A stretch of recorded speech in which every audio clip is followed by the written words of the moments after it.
Good morning everyone. আজকে সকাল সকাল উঠে পুজো টুজো দেওয়া কমপ্লিট। আজকে প্রীতমের নাইট, মানে রাত 7টা, মানে সন্ধ্যে 7টার থেকে ডিউটি। তো সকালটা বেশ সুন্দর করে একটু টাইম নিয়ে শুরু করবো ভেবেছিলাম, বাট যেটা হলো সেটা হচ্ছে গতকাল রাত্রেবেলায় প্রীতম আর পোকো তো ঘুমিয়ে পড়েছে, এবার আমার আর কিছুতেই ঘুম আসছিল না। তো গতকাল যেটা হয়েছিল সেটা হচ্ছে রাতে কিছুতেই ঘুম আসছে না, তারপরে গিয়ে সেই মুভি দেখা শুরু করি।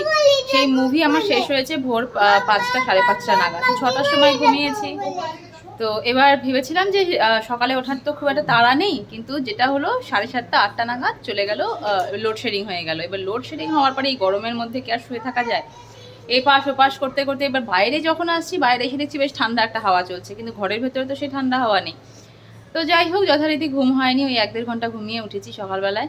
তো উঠে ভাবলাম যে ওই ওয়েট করছিলাম কতক্ষণে কারেন্ট আসবে, তারপরে গিয়ে স্নান দান করে দিনটাকে শুরু করব। তো যথারীতি যাই হোক, এখন বাজছে ওই 11টা মতন।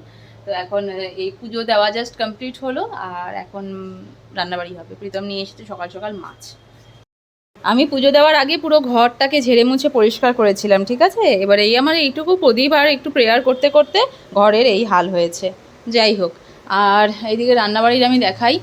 এখানটাতে আজকে দুপুরবেলার জন্য হবে ডিম, আর এই যে মাছ এনেছে প্রীতম, সেই মাছ হবে রাত্রের জন্য। মাছের ঝোল করব, আর এখানে ডিমের ঝোল হচ্ছে। তো এই হচ্ছে রান্না। ডিম সেদ্ধ নিয়ে ওর পেছনে যে কত ঘুরতে লাগে। একটা ডিম সেদ্ধ তো পুরো মানে খুঁটে খুঁটে এক শেষ করলো, আর একটা ডিম সেদ্ধ নিয়ে যে দাঁড়িয়ে আছি। এসো বাবা এসো। মিয়াও দেখেছে, মিয়াও মিয়াও মিয়াও। আয় বাবা, এই ডিমটাকে খাবে, ডিমটাকে খাবে বলো? ডিম খাবে, এসো ঘরে। এই এখানটাতে ডিমের তরকারি হয়ে গেছে, এখন বসাবো আমি এখানে ভাত। আজকে পোকোকে কে খাইয়েছে? পোকোকে আজকে পাপা ভাতও খাইয়েছে মাছও দিয়ে। পোকো চানু করিয়েছে, এজন্য পাপা পোকোকে ভাত খাইয়েছে। আজকে পোকো পাপাকে চানু করিয়েছে বাবা। যাই হোক, আজকে এই যে আমাদের একবারে ডিরেক্ট ব্রেকফাস্ট আর করিনি, একবারে লাঞ্চ করতে বসেছি আমরা 12টার সময়। ফেলে না বাবা, এই দেখো ফেলে দিল। বসিয়েছি এখানটাতে চা প্রীতমের জন্য, আর এই যে আগের দিন যে ছোলা এনেছিলাম বেশি করে, ওটা এখন ওটা দিয়ে বানাবো ছাতু, আর প্রিয়ানের জন্য তরমুজ। এই হচ্ছে এখন আমাদের টিফিন। পাপাকে টাটা করে দাও, পাপা অফিস যাচ্ছে। পোকো বলছে পাপাকে টুপি পরো, অফিস যাবে, টুপি পরো। Tata Poco. হ্যাঁ, এটা পাপার টুপি। প্রীতম বেরিয়ে গেছে অফিসে। প্রিয়ানের জন্য এখানে বানিয়ে নিয়েছি সুজি, আর এই যে ছাতু বানিয়েছি।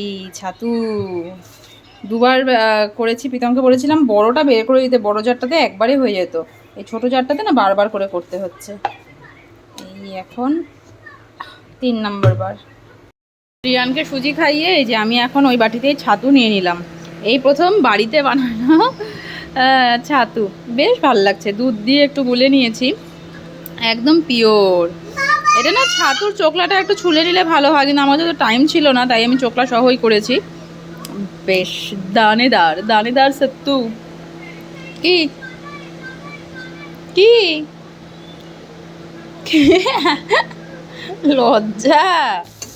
দুপুরবেলা ডিমের তরকারি দিয়ে খাওয়া হয়েছিল, তাই মাছটা শুধু ভাজাই খাওয়া হয়েছে। এখন এই যে মশলা কষাচ্ছি, এখন মাছের ঝোল করব, তারপরে বসাবো ভাত। পোকো কি করছে? পোকো যা সব পড়ে গেল। তোলো তোলো তোলো, সব গুছিয়ে রাখো বাবা।